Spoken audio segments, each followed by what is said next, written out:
جب حضرت آمنہ نے آپ صلی اللہ علیہ وآلہ وسلم کو داغ مفارقت دیا تو عبد المطلب نے حضور صلی اللہ علیہ وآلہ وسلم کو اپنی آغوش میں لے لیا اور بڑی شفقت و پیار سے تا دم آخر سرور عالم کو اپنے ساتھ رکھا،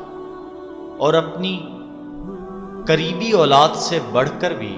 آپ صلی اللہ علیہ وآلہ وسلم کو عزیز جانا۔ عبد المطلب بڑے جاہ و جلال کے مالک تھے، ان کی اولاد میں کسی کو یہ جرت نہ ہوتی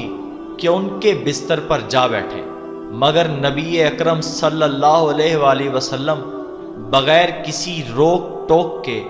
دادا کے بستر پر چلے جاتے۔ نبی اکرم کے چچا آپ کو ہٹانا چاہتے تو عبد المطلب کہتے میرے بیٹے کو چھوڑ دو، اللہ کی قسم اس کی شان ہی کچھ اور ہے، میں امید رکھتا ہوں کہ یہ بلند مرتبہ پر پہنچے گا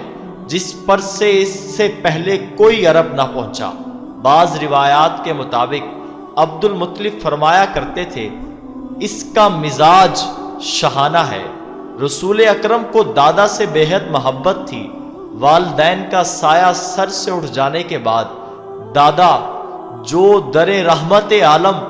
صلی اللہ علیہ وآلہ وسلم کے لیے تسکین قلب و جان تھے، مگر یہ خیر خواہ بھی زیادہ دیر تک وفا نہ کر سکا۔ ابھی آپ نے عمر کی 8 منزلیں ہی طے کی تھیں کہ دادا عدم کو روانہ ہو گئے۔ طبقات ابن سعد میں حضرت یم رضی اللہ تعالی عنہا کا بیان ہے کہ میں نے رسول اکرم صلی اللہ علیہ وآلہ وسلم کو سردار عبد المطلب کی وفات کے بعد دیکھا کہ جب ان کا جنازہ اٹھا تو نبی اکرم صلی اللہ علیہ وآلہ وسلم